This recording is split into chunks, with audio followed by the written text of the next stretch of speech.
Hello everyone, आप सभी का स्वागत है आपके अपने चैनल टैट वॉरियर्स में। फ्रेंड्स, आई एम शिल्पी सिंघल। हर बार की तरह इस बार भी हम अपनी वीडियो में एक न्यू टॉपिक लेकर आए हैं, जो टॉपिक है व्यक्तित्व परीक्षण की प्रमुख प्रक्षेपी विधियां और उनके गुण। फ्रेंड्स, व्यक्तित्व क्या है इसके बारे में हम अपनी पिछली कई वीडियोस में चर्चा कर चुके हैं। अगर हम सिंपल शब्दों में समझें तो व्यक्तित्व होती है यानी पर्सनैलिटी। पर्सनैलिटी यानी सामने वाले की जो रंग रूप है वो कैसा है, उसकी आदतें कैसी हैं, उसका जो व्यवहार है एक दूसरे के प्रति वो कैसा है, चरित्र कैसा है। इन सारी बातों को पर्सनैलिटी यानी व्यक्तित्व के अंतर्गत रखा जाता है। केवल इंसान का रंग रूप व्यक्तित्व के अंदर नहीं आता, उसमें उससे जुड़ी हुई उसका व्यवहार, उसकी आदतें, उसका चरित्र, हर एक बात को उसमें शामिल किया जाता है। तो आज हम जानेंगे कि व्यक्तित्व परीक्षण की प्रमुख प्रक्षेपी विधियां क्या हैं और उनके गुण क्या हैं। फ्रेंड्स, सबसे पहले ये जानने वाली बात है कि प्रक्षेपी विधियां होती क्या हैं। फ्रेंड्स, प्रक्षेपी विधियां ऐसी विधि हैं जो हर वर्ग को, हर उम्र के लोगों को ध्यान में रखकर बनाई गई, क्योंकि इस दुनिया में विभिन्न प्रकार के प्राणी हैं और हर एक इंसान का, हर एक मनुष्य का, हर एक जीव का अपना अलग व्यवहार है। तो हम हर एक इंसान पर, हर एक जीव पर एक ही तरह का टेस्ट तो हम यूज़ नहीं कर सकते। ऐसा भी होता है, मनुष्य में भी बड़े अलग हैं, बच्चे अलग होते हैं, प्रौढ़ अलग हैं, बुजुर्ग अलग हैं। तो हर किसी के लिए अलग किस्म का टेस्ट होना ज़रूरी होता है। तो उन सभी टेस्ट को नज़र में रखते हुए कुछ ऐसी प्रमुख प्रक्षेपी विधियां बनाई गई जो व्यक्ति के व्यवहार के बारे में जानने के लिए, व्यवहार के साथ उसके व्यक्तित्व के बारे में जानने के लिए बहुत आसान और कारगर सिद्ध हुई। तो जैसे आप फ्रेंड्स, अगर हम एक नॉर्मल भाषा में समझें, आप लोगों ने देखा होगा जब किसी कंपनी में कोई जॉब वैकेंसी निकलती है तो उस कंपनी में जाने के लिए किसी व्यक्ति का सबसे पहले इंटरव्यू लिया जाता है। तो इंटरव्यू क्या है? इंटरव्यू में केवल उसकी जो क्वालिफिकेशन है, केवल उन बातों पर थोड़ी ध्यान दिया जाता है, इन बातों को भी देखा जाता है उसका व्यक्तित्व कैसा है, यानी पर्सनैलिटी कैसी है, वो किसी भी क्लाइंट को किस तरह हैंडल करेगा। तो जैसे इंटरव्यू एक व्यक्तित्व परीक्षण की विधि है। बहुत से लोग किसी से सवाल जवाब करके, किसी से मिलकर, किसी की दिनचर्या पर नज़र रखकर इस तरह भी व्यक्तित्व का आधार निरीक्षण कर सकते हैं, पता लगा सकते हैं कि आखिर एक इंसान, उसका व्यक्तित्व क्या है। तो आज की वीडियो के द्वारा हम जानेंगे कि प्रमुख प्रक्षेपी विधियां क्या हैं। व्यक्तित्व को मापने के लिए प्राचीन काल से ही प्रयत्न किए जा रहे हैं। आरंभ में ये विधियां अमनोवैज्ञानिक थी। जैसे जैसे मनोविज्ञान का विकास होता चला, वैसे वैसे इन विधियों में भी सुधार होने लगा। फ्रेंड्स, व्यक्तित्व को मापने का जो प्रयत्न है वो काफ़ी टाइम पहले से चल रहा है। ऐसा नहीं है कि आज या 10 वर्ष पहले से या 20 वर्ष पहले से इसको प्रयोग में लाया गया हो, बल्कि इसे काफ़ी टाइम पहले से किया जा रहा है। और जैसे जैसे इन विधियों में सुधार होता गया तो ये और ज़्यादा मनोवैज्ञानिक होने लगी। मनोवैज्ञानिक यानी जो इंसान की मन स्थिति की बहुत अच्छे से सामने वाले को बता सके। तो इन विधियों में जो प्रमुख प्रक्षेपी विधियाँ हैं वो कुछ इस प्रकार हैं। सबसे पहली, रोर्शा इंक बिंदु परीक्षण। दूसरी, प्रसंगात्मक बोध परीक्षण यानी थीमेटिक एपरसेप्शन टेस्ट, जिसे TAT के नाम से जानते हैं।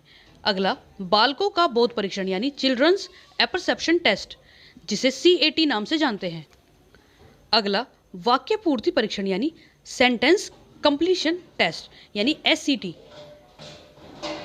फ्रेंड्स, सबसे पहले हम जानेंगे रोर्शा इंक बिंदु परीक्षण के बारे में।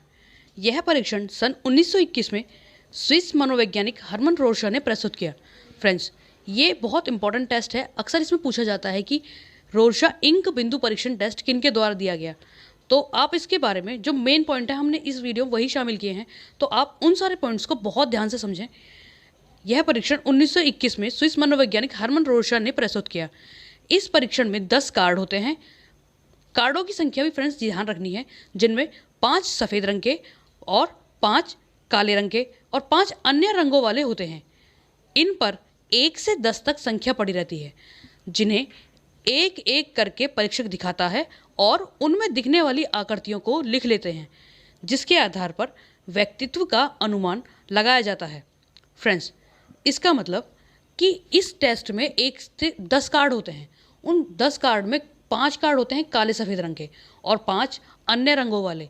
इन कार्ड को 1 बाय 1 जिसका भी टेस्ट करना होता है, पर्सनैलिटी टेस्ट करना होता है, उस व्यक्ति को दिखाया जाता है और उससे पूछा जाता है कि उसमें किस तरह की शेप बनी होती है। इन कार्डों में अलग अलग किस्म की आकृतियाँ बनी होती हैं। उसी के आधार पर किसी व्यक्ति के व्यक्तित्व का अंदाज़ा लगाया जाता है। इसके बाद फ्रेंड जो अगला टेस्ट आता है वो है प्रसंगात्मक बोध परीक्षण यानी थीमेटिक एपरसेप्शन टेस्ट। इस परीक्षण का निर्माण मॉर्गन और मोरे द्वारा सन 1935 में किया गया। इसमें कुछ अस्पष्ट चित्र व्यक्ति के सामने रखे जाते हैं। उनके आधार पर उससे चित्रों में घट रही घटना का निर्वाचन कराया जाता है और इसी के आधार पर उस व्यक्ति से सवाल किए जाते हैं। फ्रेंड्स, इसमें क्या होता है, सबसे पहले तो ये जाने कि ये जो टेस्ट है ये मॉर्गन और मोरे द्वारा सन 1935 में प्रस्तुत किया गया और इस टेस्ट में एक व्यक्ति के सामने कुछ ऐसे चित्र प्रस्तुत किए जाते हैं जिस चित्र में कोई घटना घट रही हो और उस घटना के आधार पर सामने वाले से उसके विचार पूछे जाते हैं कि उसे क्या महसूस हो रहा है, उसमें क्या दिख रहा है, क्या कहानी वो उस पर बना सकता है। उसमें उससे पूछा जाता है पात्र क्या है, चित्र में कौन सी घटना घट रही है और उसके आधार पर ही व्यक्ति के व्यक्तित्व का आकलन किया जाता है। इसके बाद इसमें 30 चित्र और एक साधारण कार्ड होता है जिसमें 10 पुरुषों के लिए, 10 स्त्रियों के लिए और 10 दोनों के लिए होते हैं। फ्रेंड्स, ये बात आप बेहद ध्यान रखेंगे कि अक्सर इस एग्ज़ाम में, किसी भी एग्ज़ाम में, इस टेस्ट में जो कार्ड हैं उनकी संख्या पूछी जाती है और ये भी पूछा जाता है कितने पुरुषों के लिए हैं, कितने स्त्रियों के लिए हैं, दोनों के लिए कितने हैं। और सबसे मेन पॉइंट जो इसमें है, यह परीक्षण प्रौढ़ों के लिए है, यानी जो वयस्क होते हैं उन लोगों के लिए ये परीक्षण किया जाता है, बच्चों पर इसे नहीं कर सकते। अगला आता है बालकों का बोध परीक्षण। सन 1948 में लियोपोल्ड बेल्क ने इसे सर्वप्रथम प्रकाशित किया। इसका प्रयोग 3 से 10 वर्ष के बालकों के परीक्षण हेतु किया गया। इस परीक्षण में कुल 10 चित्र हैं जिसमें जानवरों को मानवीय व्यवहार करते हुए दिखाया गया है। फ्रेंड्स, इस अक्सर एग्जाम में इस सवाल से रिलेटेड, इस टॉपिक से रिलेटेड ये पूछा जाता है कि जो बालकों का बोध परीक्षण है वो उसमें कितने कार्ड होते हैं और किस उम्र के बालकों के लिए किया जाता है। तो फ्रेंड्स, आप इन दोनों बातों का बेहद ध्यान रखेंगे। इसके बाद वाक्य पूर्ति परीक्षण।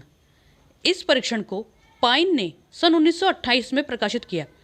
बाद में 1930 में टेंडलर ने एक वाक्य पूर्ति परीक्षण प्रकाशित किया। इसमें अधूरी वाक्य दिए जाते हैं जिन्हें पूरा करने के लिए दिया जाता है।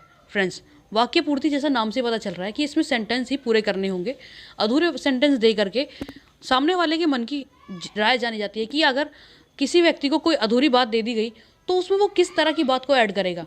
उसी के आधार पर उसके पर्सनैलिटी का आकलन किया जाता है कि वो नेगेटिव पर्सनैलिटी है, पॉजिटिव पर्सनैलिटी है, खुश मिजाज है या अन्य किसी तरह गुस्सैल है। इस तरह की हर बात का पता लगाया जा सकता है। इसके बाद अब जो सबसे मेन पॉइंट, प्रक्षेपी विधियों के गुण क्या हैं, इसका काम क्या है कि प्रक्षेपी विधियाँ क्यों ईजाद की गई, क्यों बनाई गई।